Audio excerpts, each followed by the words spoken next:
राज्यातील सरसकट सर्व नागरिकांसाठी प्रधानमंत्री घरकुल योजना 2025 या योजनेअंतर्गत तब्बल 1,20,000 इतका निधी घर बांधणीसाठी दिला जाणार आहे। सोबतच घराच्या जागेसाठी सुद्धा रक्कम दिली जाणार आहे। ज्या नागरिकांना, ज्या रेशनधारकांना, ज्या लाडक्या बहिणींना घर बांधणीसाठी अर्ज करायचा असेल त्यांनी ग्रामपंचायतला 4 कागदपत्रे द्यायची आहे। त्याच्यानंतरच तुमच्या खात्यामध्ये जागेसाठी 1,00,000 रुपये सोबतच घरासाठी सुद्धा 1,20,000 इतकी रक्कम दिली जाणार आहे। त्यामुळे जागेसाठी अर्ज सुद्धा करायचा आहे। सोबतच ग्रामपंचायतला कोणकोणती 4 कागदपत्रे द्यायची आहेत ते आपण या व्हिडिओच्या माध्यमातून सविस्तर बघणार आहोत। परंतु चॅनलवरती नवीन आला असाल तर चॅनलला लगेच सबस्क्राइब करून ठेवा। महत्त्वपूर्ण अपडेट आणि तुमच्या कामाची माहिती तुमच्यापर्यंत अगदी सोप्या भाषेमध्ये घेऊन येत असतो। तर बघा, राज्यातील पिवळ्या रेशनधारकांना, केसरी रेशनधारकांना आणि पांढऱ्या रेशनधारकांना घरकुल योजना 2025 या योजनेसाठी अर्ज करता येणार आहे। सोबतच ज्या माता भगिनींचे फॉर्म लाडकी बहीण योजनेमध्ये पात्र ठरलेले आहेत त्यांना सुद्धा प्राथमिक स्वरूपामध्ये घरकुल योजनेचा लाभ दिला जाणार आहे। सोबतच गरीब कुटुंबातील नागरिक, ज्या नागरिकांचे उत्पन्न 2.5 लाख रुपयांपेक्षा कमी आहे अशा नागरिकांना सुद्धा प्राथमिक स्वरूपामध्ये घरकुल योजनेचा लाभ दिला जाणार आहे। सोबतच ज्येष्ठ नागरिक, ज्या नागरिकांचे वय 60 वर्षांच्या पुढे आहे अशा नागरिकांना सुद्धा घरकुल योजनेचा लाभ दिला जाणार आहे। त्यामुळे जर तुम्ही रेशनधारक असाल, लाडकी बहीण असाल किंवा उत्पन्नाची मर्यादा 2.5 लाख रुपयांपेक्षा कमी असेल आणि तुम्हाला जर घरकुल योजनेचा अर्ज करायचा असेल तर हा व्हिडिओ 100% तुमच्यासाठीच आलेला आहे। बघा,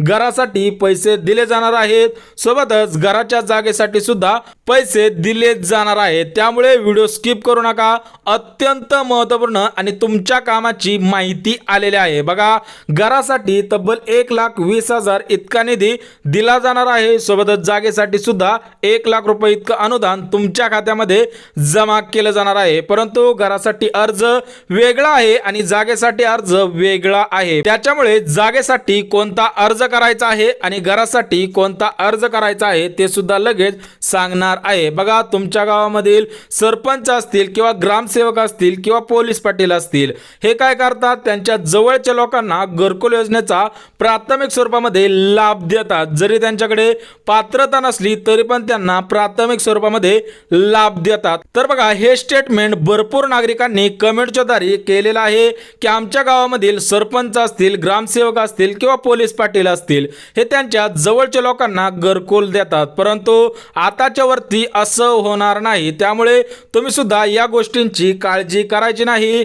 जरी ग्रामसभेकडे घरकुल योजनेचा अर्ज करायचा असला तरी पण तुम्हाला प्राथमिक स्वरूपामध्ये घरकुल योजनेचा लाभ दिला जाणार आहे। याच्यामध्ये गावातील सरपंच असेल, ग्रामसेवक असेल किंवा पोलीस पाटील असेल यांना दखल घेता येणार नाही। जर तुमच्याकडे खरोखर पात्रता असेल तर तुमचा अर्ज कशा पद्धतीने पात्र होणार आहे, त्यासाठी कोणती 4 कागदपत्रे द्यायची आहेत ते तुम्हाला सांगणार आहे। त्यामुळे सरपंचांची, ग्रामसेवकांची आणि पोलीस पाटलांची जास्त काळजी करू नका। तर बघा, राज्यातील सर्व नागरिकांसाठी तब्बल 20 लाख घरे केंद्राकडून मंजूर झालेले आहेत। बघा, भारताचे पंतप्रधान नरेंद्र मोदी साहेब यांच्या अध्यक्षतेखाली महाराष्ट्र राज्यासाठी तब्बल 20 लाख घरे मंजूर करण्यात आलेले आहेत। त्यामुळे सरसकट सर्व नागरिकांनी अर्ज करून टाकायचे आहेत, कारण तुमचा सुद्धा 100% नंबर लागण्याची शक्यता आहे। कारण महाराष्ट्र राज्यामध्ये याच्या अगोदर एवढी घरे पहिल्यांदाच आलेली आहे। याच्या अगोदर एवढी घरे कधीच आले नाहीत। कोणत्याच वर्षी एवढी घरे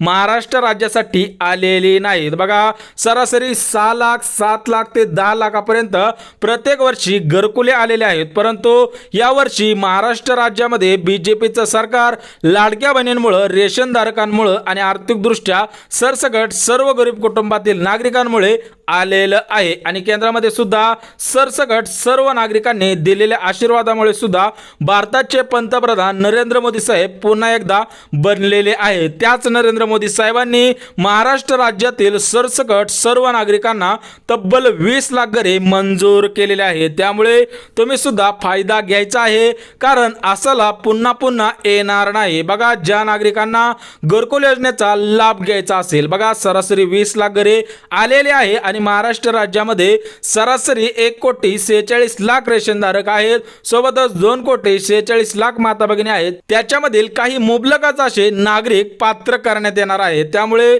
तुमचा सुद्धा अर्ज पात्र ठरावा असं वाटत असेल तर तुमच्याकडे महत्त्वपूर्ण अशी 4 कागदपत्रे असायलाच पाहिजे. त्यामुळे ही 4 कागदपत्रे लवकरात लवकर काढायची आहेत, अन्यथा तुम्हाला या योजनेचा लाभ घेता येणार नाही. मागील वर्षी भरपूर नागरिकांनी ही 4 कागदपत्रे न दिल्यामुळे त्यांच्याकडे पात्रता असून सुद्धा त्यांना अपात्र करण्यात आलेलं होतं आणि त्यांना मागील वर्षी जागेसाठी सुद्धा पैसे आलेले नव्हते. तर या व्हिडिओमध्ये ही 4 कागदपत्रे बघणारच आहोत. सोबतच जागेसाठी अर्ज कसा करायचा आहे, घरकुल योजनेसाठी अर्ज कसा करायचा आहे ते सुद्धा अगदी झटपट बघून घेऊयात. परंतु या योजनेचा अर्ज कसा करायचा आहे हे सर्वात प्रथम बघून घेऊयात. बघा, तुमच्या गावामध्ये ग्रामपंचायत असते, त्या ग्रामपंचायतमध्ये ग्रामसेवक असतात, सरपंच असतात, पोलीस पाटील असतात. तर यांच्याकडे तुम्हाला जायचं आहे आणि त्या ठिकाणी अर्ज करायचा आहे. जर तुम्हाला ग्रामपंचायतमध्ये अर्ज करायचा नसेल, तुमच्या मनामध्ये काही शंका असेल की ग्रामपंचायततर्फे आपल्याला घरकुल मिळणार नाही,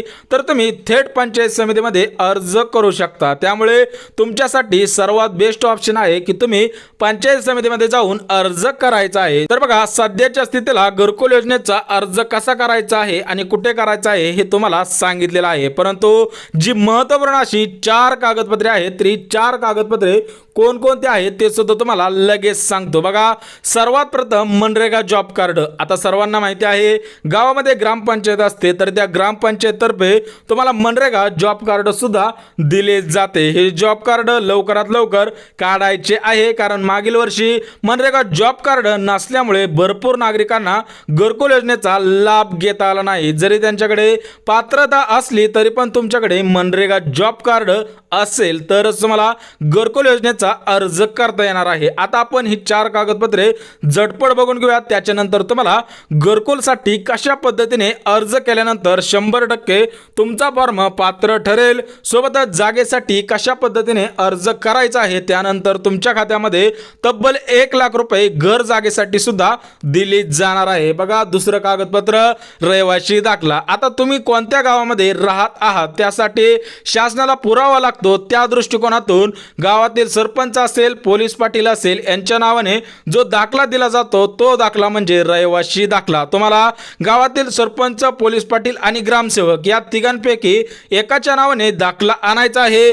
तो दाखला सुद्धा अर्ज करताना जोडून द्यायचा आहे. उर्वरित जे 2 कागदपत्रे आलेले आहेत ते सुद्धा अगदी झटपट बघून घेऊया. तर बघा, जे तिसरं कागदपत्र आहे ते तिसरं कागदपत्र सुद्धा तेवढंच महत्त्वपूर्ण आहे. बघा, तुमच्याकडे उत्पन्न दाखला असायला पाहिजे, परंतु हा उत्पन्न दाखला 2.5 लाख रुपयांपेक्षा कमीचा असावा. तुमच्या गावातील किंवा ग्रामसभेमधील जे तलाठी भाऊसाहेब असतात त्यांच्या नावाने जो दाखला असतो तो दाखला म्हणजे उत्पन्न दाखला. त्यांच्याकडून तुम्हाला उत्पन्नाचा दाखला सुद्धा आणायचा आहे. परंतु कालच्या व्हिडिओमध्ये भरपूर नागरिकांनी कमेंट केलेली होती की आम्हाला शेती नाही तर आम्ही उत्पन्न दाखला कुठून आणायचा. बघा, शेतीचा यामध्ये काहीही संबंध नाही. उत्पन्न दाखला हा तुमच्या वर्षाच्या उत्पन्नावरतीच अवलंबून असतो. जर तुमच्याकडे पिवळे रेशन कार्ड असेल तर तुमचे उत्पन्न 15,000 रुपयांपेक्षा कमी असेल. केसरी रेशन कार्ड असेल तर 1 लाख रुपयांपेक्षा उत्पन्न कमी असेल. परंतु पांढरे रेशन कार्ड असेल तर तुमचे उत्पन्न 1 लाखांच्या पुढे कुठेही असू शकतं. त्यामुळे पिवळे रेशन कार्ड असेल आणि केसरी रेशन कार्ड असेल तर तुम्हाला 100% अर्ज करताच येणार आहे. सोबतच शेवटचं कागदपत्र सुद्धा अत्यंत महत्त्वपूर्ण आहे. बघा, शेवटचं कागदपत्र आहे जात प्रमाणपत्र. जात प्रमाणपत्र कोणाला लागणार आहे ते सुद्धा लक्षात घ्या. बघा, जे कास्टमध्ये SC कास्टमध्ये आहेत, ST कास्टमध्ये आहेत, NT कास्टमध्ये आहेत किंवा NTC कास्टमध्ये आहेत किंवा OBC कास्टमध्ये आहेत त्यांच्यासाठी जात प्रमाणपत्र सुद्धा मागण्यात आलेलं आहे.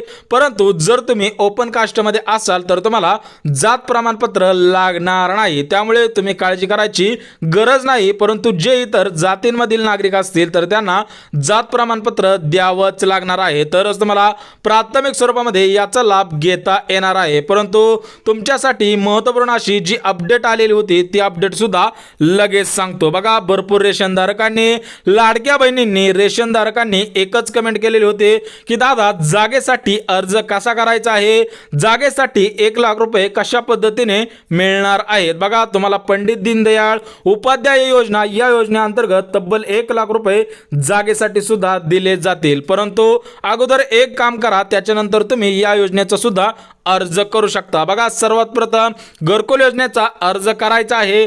जर तुमचा फॉर्म घरकुल योजनेमध्ये पात्र ठरला त्याच्यानंतरच तुम्हाला जागेसाठी सुद्धा अर्ज करायचा आहे। त्यानंतर तुमच्या खात्यामध्ये 1 लाख रुपये सुद्धा दिले जाणार आहे। परंतु हा अर्ज कसा करायचा आहे ते सुद्धा तुम्हाला लगेच सांगतो। बघा, या जागेसाठी अर्ज करायचा असल्यास तुम्हाला पंडित दीनदयाळ उपाध्याय योजना या योजनेअंतर्गत अर्ज करावा लागतो। त्यानंतर तुमची पात्रता चेक केली जाते, घरासाठी तुमचा अर्ज पात्र ठरलेला आहे का ते सुद्धा चेक केलं जातं। त्यानंतरच तुमच्या खात्यामध्ये 1 लाख रुपये अनुदान सुद्धा जागेसाठी दिलं जातं। परंतु त्याच्यापेक्षा एक काम करा की तुमच्या गावामध्ये ग्रामपंचायत असते, त्या ग्रामपंचायतची गावठाणामध्ये भरपूर जागा असते, त्या ठिकाणी सुद्धा घर बांधू शकता। कारण सरकारी जागेमध्ये घरकुल बांधलं तर काही अडचण निर्माण होत नाही। इतर ठिकाणी जर तुमची स्वतःची जागा असेल, तुमच्याकडे 7/12 उतारा असेल, 8 उतारा असेल तर तुम्हाला काळजी करायची गरज नाही। परंतु इतर काही कागदपत्रे असतील, त्याच्यामध्ये आधार कार्ड आहे, मतदान कार्ड आहे, पॅन कार्ड आहे, 2 पासपोर्ट साईज फोटो आहेत, उत्पन्नाचा दाखला आहे,